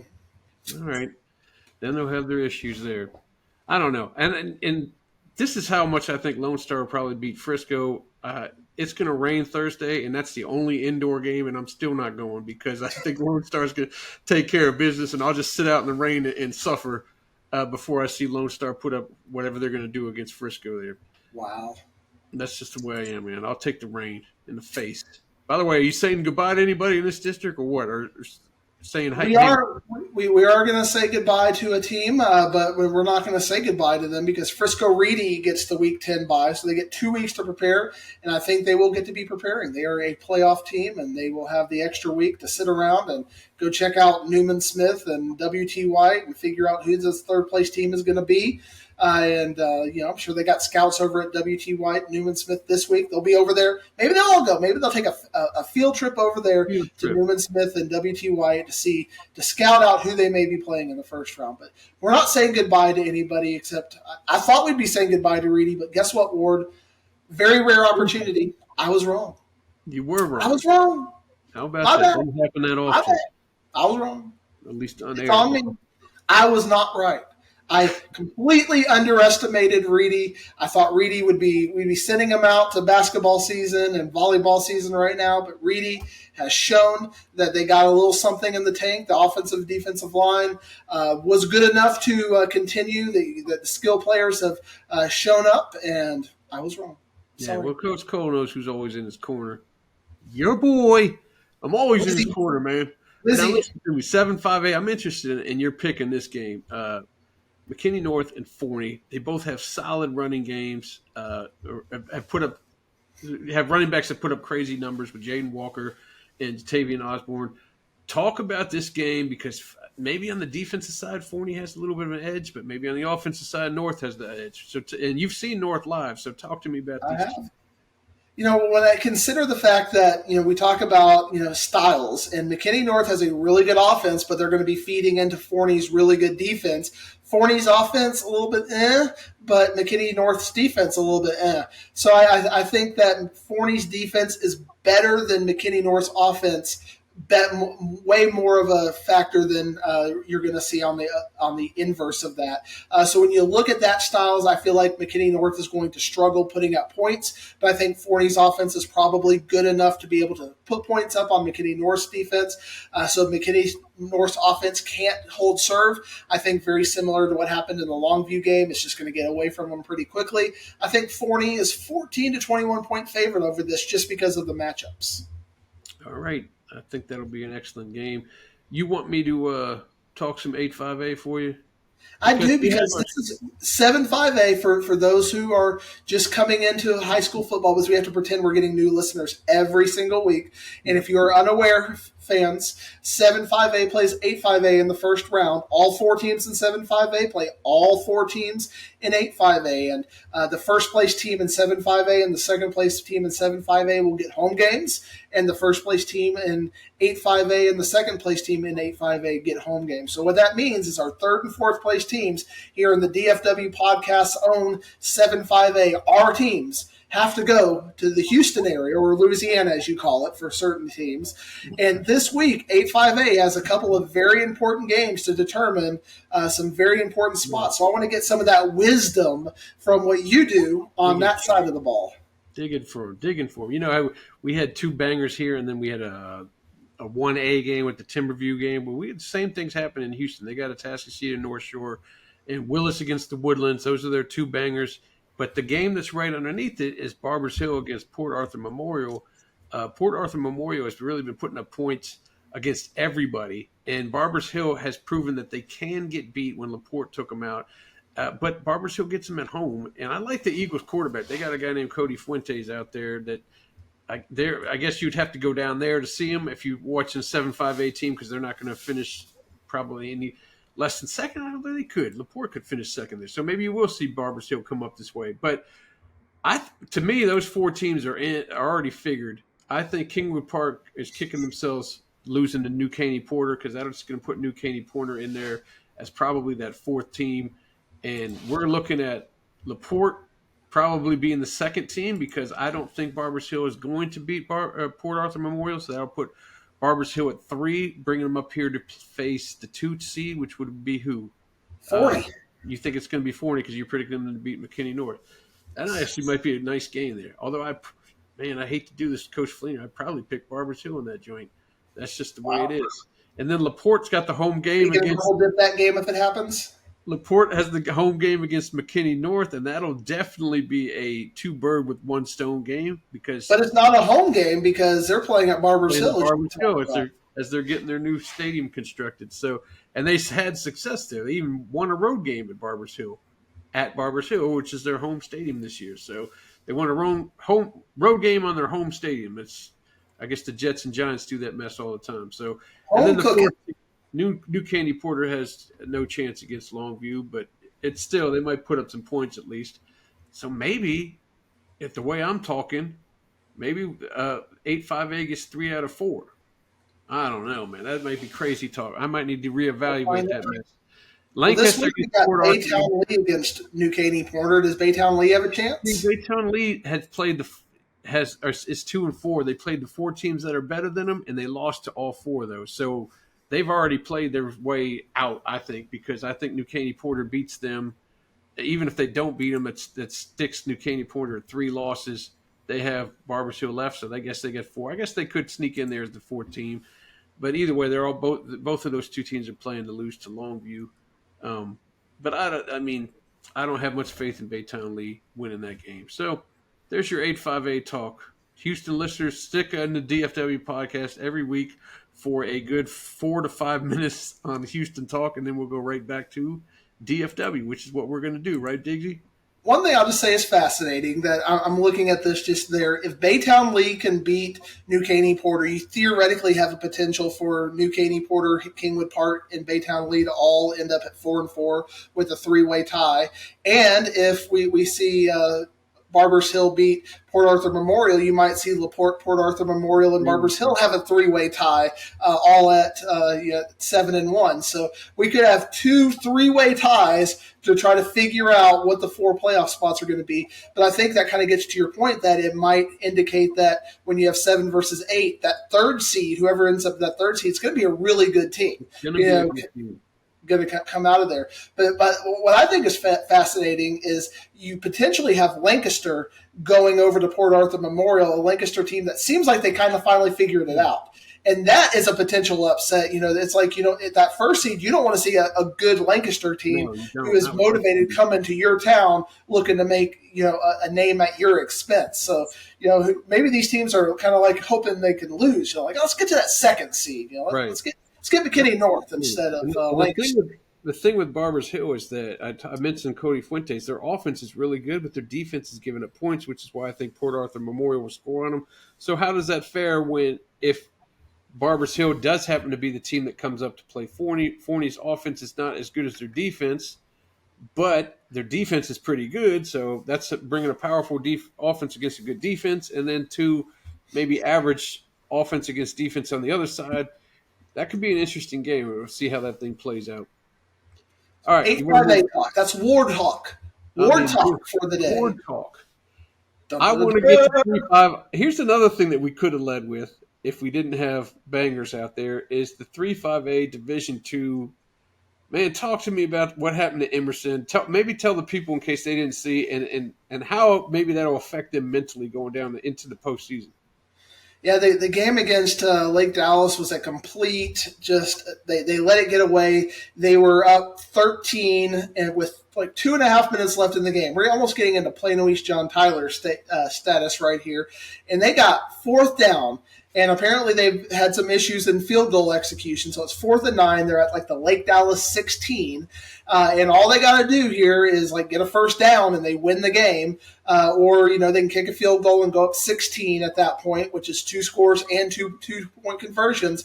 But they choose to go for it, and they throw a deep out, which Lake Dallas intercepts for 80 yards. And then Lake Dallas is able, 3 plays later, to score a touchdown. So they're now down 6, and all of a sudden they get an onside kick, and they take that drive back, and they end up winning the game. Pretty much one of those things where it was like a 98, 99% likelihood that Emerson at that point, if you had your little game tracker up, was going to win that game. Emerson found a way to lose that game. So this is 2 heartbreaking losses in the final minute of a game now that Emerson has had against the 2 playoff teams. So what are we going to get out of Emerson? Because Emerson looks like they can't win the big one, like they can't win any of the anyone's against teams that they're not significantly better than. And now there's a chance, very outside chance, that Denton goes in there and beats Argyle and Lake Dallas, and they're the 2 seed. All right. There is. I think that if they did that, they might theoretically be the 1. Hey, they'd be the 1 seed too, right? They'd be the 1 seed or something. All right, well, I'm talking with crazy that. anyway. All kinds of crazy. But there is a hypothetical as well. If Emerson loses to Frisco Independence by 17 and Denton loses their game, that Emerson might not make the playoffs. Because at that point they could lose a coin flip because Emerson beat Denton like 69-7 or something, and Denton beat Frisco Independence by like 20 or 30. So if Frisco Independence can beat Frisco Emerson by 17 or more, which is the max tiebreaker, all 3 of them will have beaten each other by the max. So then we'd have to do a coin flip. So we'd have to do a coin flip for 2 spots with 3 teams. Yeah. One of those fun hypotheticals. I remember one of the most famous coin flips ever was like Odessa Permian and Abilene. They all went out to Whataburger and had to do a coin flip back in the day. And it was like they had TV cameras out there and all that kind of stuff. I could not imagine a world where Frisco Emerson did not make the playoffs because of a coin flip, Ward. No, because of 2 games losing in the last one. They're not going to lose to Frisco Independence. They're going to take it out on if they get a COVID outbreak or something, if all of a sudden, their top 2 teams, like the first team and second team get a little food poisoning, I mean, you never know, Ward. They're going to take the week off, think about what happened, and then put a 55-point beating on Independence, and we'll get back into the postseason. Any goodbyes in this district? We are going to say goodbye to a team, but I can't remember which team we're going to say goodbye. We're going to say goodbye to Frisco Memorial. And that's Frisco Memorial is. I thought they were going to make the playoffs, and they were up against Denton a majority of that game, but Denton came back and took care of business. So now we go from them making the playoffs to saying goodbye. Now, I do think that they'll beat Carrollton Creekview, so I think they'll have the goodbye. They'll get to say they could win the last game. So goodbye on a win. Goodbye on a win. Sorry you couldn't beat Denton. He gave me a loss last week, Frisco Memorial. Gave me a loss. Look at his eyebrows go down. You don't want to see that, Memorial guys. Get it together. Hey, I'll be at this game, 4-5A Division II, Grapevine and Arlington Heights. As a matter of fact, now that I think of it, I was at that game last year. But I'm going to be at it this year. It's on the road at Farrington for Grapevine. If you look over the scores and do your collaborations, what do you think is going to happen in this game in your mind?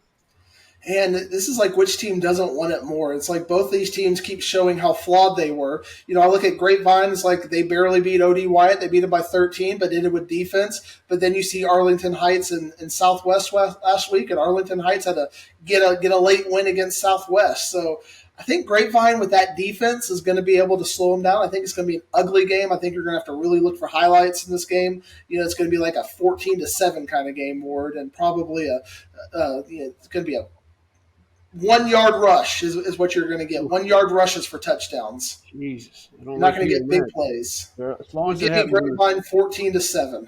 If it happens in the second half, I'll be all right. So that's where I'll be. It'll be 14-7 going into the second half, and then that's where it'll end. That's what you got. That would be brutal. All right. Well, another game I'll be at is Midlothian Heritage at Seguin. By the way, if I tell you guys I'm at these games, you want to holler at me, I'll be on the sidelines, probably just roam around by myself, lonely. Feel free to come out and say something to me. Diggs, she likes to shy away up in the press box and not talk to the people. I'm down here for the people, so feel free to say something to me. Tell me how much you dislike Diggs, and I'll get it back to him, and he'll be able to sit with that. Ward is a man of the people. Like, people are doing this. Like, it's like a where's Wardo kind of a thing every week that you're like, somebody is coming and saying hi to you. They're seeing your ugly mug. I've heard people say stuff about the podcast, and I love it. I'm always down for some feedback. Let me know what I'm doing wrong, because we all know what Diggs is doing wrong. He's picking wrong. That's what he does. Picking wrong. That's true. He picks great. I said Frisco Reedy was not going to make the playoffs. That's what I did. That's what you got on this podcast. You go back to the campfire 4 months ago. I buried Reedy. I said, Reedy, done. Don't worry about Reedy. They're not going to make the playoffs. Sherman, it's the rise of Sherman. Yeah. And then Sherman fires her coach, and Sherman's last stand, and it's over with. All right. I said Heritage against Seguin. What did Seguin do to Ennis? Did they do something to Ennis to make it so that Ennis is going to stumble and not make the postseason? Or what do you feel about that? And then tell me how you feel Seguin will match up against Heritage in a rainy field. There's a chance, always a chance, but this was a situation where Seguin got up on them 23-0 in the first half and then had to hold on. Like Ennis figured it out. We talk about these teams only playing one half. Ennis only played one half. And you can't do that against a team like Seguin who's good enough to convert that. Midlothian Heritage has shown us that they can play 48 minutes. They've not had a bad game yet this year. I think they are basically playing at their maximum capacity, and that's a really good playoff sign that they are basically playing at their peak every single game from week 1 all the way until now. They are playing their best football every single week. Whereas Arlington Seguin, they have bad games, they have clunker games, they have good games. Arlington Seguin, you look at the resume, they beat Midlothian. They beat Ennis. I mean, it's a very good resume, but they're probably not going to make the playoffs. They're going to need Ennis to lose to Summit. They're going to need Everman to probably beat Midlothian Heritage, which we know Midlothian Heritage isn't losing right now. Is there a chance? There is a chance, but a very low one. I think Seguin's going to be a very hard luck ranked team that does not make the playoffs. And I don't think they're going to beat Midlothian Heritage this week. I think Midlothian Heritage is going to make a statement on them. I think Midlothian Heritage wins this game by 28. I wonder, does Wildman have natural turf or they got that new stuff? They got the older version of it. In fact, I saw an article, and I haven't seen much people talk about. Came across, it was like a random Fox 4 article that Arlington ISD is building a new stadium over there, like on the campus of Martin. So I doubt they're going to be doing much upgrading to any of the older stadiums if they're building a brand new stadium on Martin's campus. But I didn't even know that. I just figured they're just going to stick with their rotation of maybe renegotiating with UTA Maverick or getting back into staying at Choctaw. But no, they're just going to build a new $30 million stadium over there. That's interesting. Hey, we do have playoff football. We got playoff football in 6-5A. We got the zone action, satisfaction, and we got Seagoville taking on Kimball for the right to play and probably lose to Sock in the final. But Sock's playing Woodrow. Tell me what you think about the Seagoville Kimball game, because that one actually could be fairly interesting here. This is a fascinating game. If it was on Thursday, I'd go to it. Like without, I've seen several people lament that they wish it was on Thursday because there's so many great games on Friday. Like I'll be at, probably the best game. You talk about all the good games. Plano East, Louisville, Friday night. Diggsy will be there. We'll have all of your coverage, and I'm going to be battling the Louisville PA announcer. I told you we talk at 6-5A. We're going to be talking about Plano East. We're going to find a way to make it. But I'm sad Seagoville and Kimball is not a Thursday night game because I would love to see it. Kimball offensively has been very underrated. I mean, they have been putting up some big numbers. They played Sock probably the best anybody in DISD has played Sock this year. Bam Harrison has got this Kimball team looking great. And Seagoville has been good. Yeah, there's that game that you went to where they had the 4 interceptions in one half against Conrad. But the running game that we thought we were going to see that was just going to be next level hasn't quite been there to the extent that we thought it could be. So I feel like Seagoville has been flawed, but Kimball has been on the rise. I think if they played their best game, Seagoville would be a favorite. But Kimball has been more consistent at playing their best game than Seagoville has, so I'm going to give Kimball the edge. Interesting. And then Kimball will go on to play Sock, so Kimball will be the 2 seed, and Seagoville would probably say would be the 3. You think they could beat Woodrow? Yeah, I think Sock. I think Woodrow has played up and down again, and we already saw Seagoville beat Kimball, or Seagoville already beat Woodrow this year pretty convincingly. So if they had rematches, I think it would hold serve. All right, interesting. All right, it's a deep tease. We did the deep tease, and now he's going to I'm giving it to you. It takes 2 hours to get you there, but we're finally going to take you there. Tease, Crandall and Denison. Give it to him, Diggsy. Man, my guy Jason Della Rosa, I tagged him at 3 o'clock in the morning on the dump, and he gave me the information I needed to go. This is a fun game because if Denison can beat Crandall by 10 or more, they are your third-place team in this district. If they only win by 6-9, they are your fourth-place team in this district. And if they win by 5 or less or lose, they don't make the playoffs. So this game will determine whether or not – I mean, there are some ways that Greenville could – if Greenville beats Lovejoy, we talk about those hypotheticals and how I kind of dismiss those hypotheticals. But in the most likely scenarios, if those things happen, they could theoretically go from 3rd, 4th, or 5th in this game. And I thought I was very impressed at what Crandall did last week in beating Terrell. That kind of came out of left field. I wasn't expecting that, especially after Lovejoy beat them 76-0 or whatever it was the previous week. Denison is a team that has been injured all year, but they finally feel like they're healthy right now. So I think Denison is going to win this game by 10 or more points and end up as your 3rd seed in this district. and that would send Crandall out of the playoffs.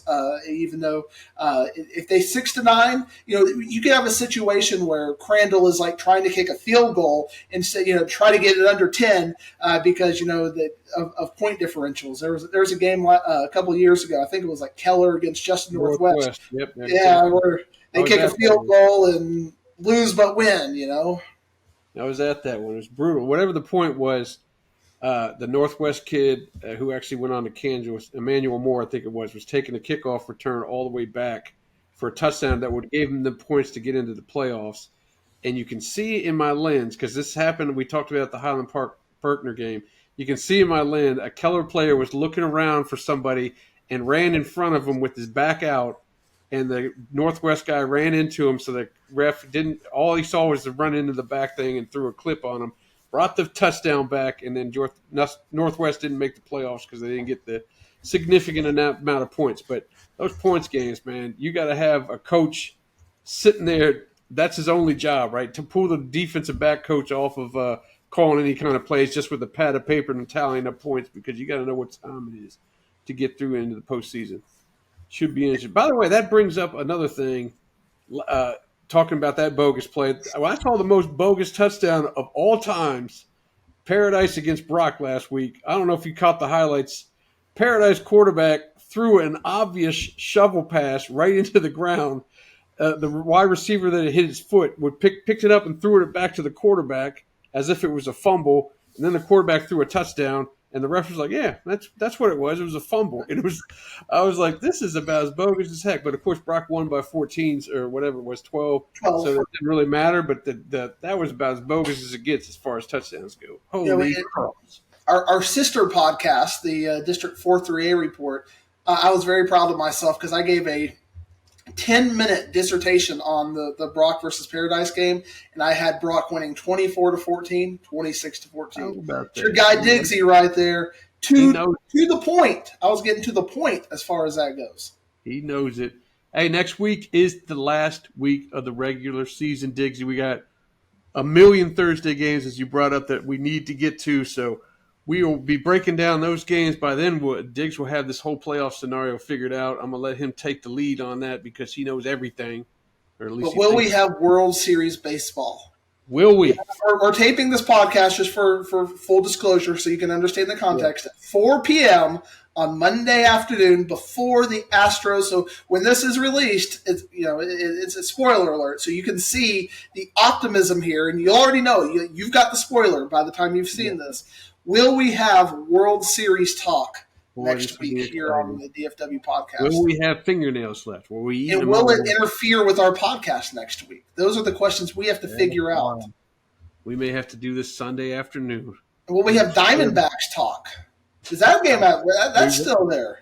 That's true. We won't have Diamondbacks talk, but will we have World Series baseball? And will Diggsy get us tickets with his connections? We'll do the podcast from the left field bleachers. That'd be great. We can do a live podcast. You should make that happen. Talk to the Arlington Commission, and we'll go to Game 2 and do our podcast live with that in the background. You should work that out, Ward. You're the producer. You got the media credentials. You work on that. All right, I'll make a couple, 2-3 calls. You let them know I'm Sports Writer of the Year. I'll get my award. You just show them that and say, let him in. I'll pull out my Emmy, but those two awards together, we ought to be able to do something special. Right. All right, let's see. All right, and brother. That will be the ultimate digging for wisdom. Digging for wisdom in left field. Live from the left field broadcast. As we share a boomstick, 1-foot joints. Make that happen. Apply for that, Ward. Just for fun. Just have them tell us no. Make them tell us no. There you go. That'll be quick for him, too. No. Think about it for a little bit. Jeez. All right, brother, I'm done with you. I'll talk to you next week. Yet another week you don't want to talk about small schools, Ward. Just end the show by telling the fans. That's another big game next week, by the way. Salina versus Panther Creek that you won't want to talk about. That'll be a big game. Just tell them you hate small schools so we can just. I'm not going to do it. I'm the one who brought it up. Paradise Brock. Did y'all hear me talk about that? Hello? You had 2 small school games on the show this week, right? I did. I had Stephenville and China Spring. Stephenville was and Brock versus. Now, see, a lot of people would say Stephenville versus China Spring is not a DFW game, but what did you do? You brought it in. Man. I made it. I had to pull out my compass. I figured Stephenville is right in there, and it's small. It's a small school North Texas game, and we covered it. Man, we covered small. You make our TV show care more about small schools than our podcast. We got to get you. We got to get an advertiser so they can stay on you about small schools, Ward. I'll give you your small school talk next week as you break down. We got to get a tractor company, Tractor Supplies, and you'll tell us which teams are on their way to postseason glory. Is Gunter going to do it again? Yes. And I'll let you take it from there. All right, brother, I'm out of here. Talk to you later. See you down the road.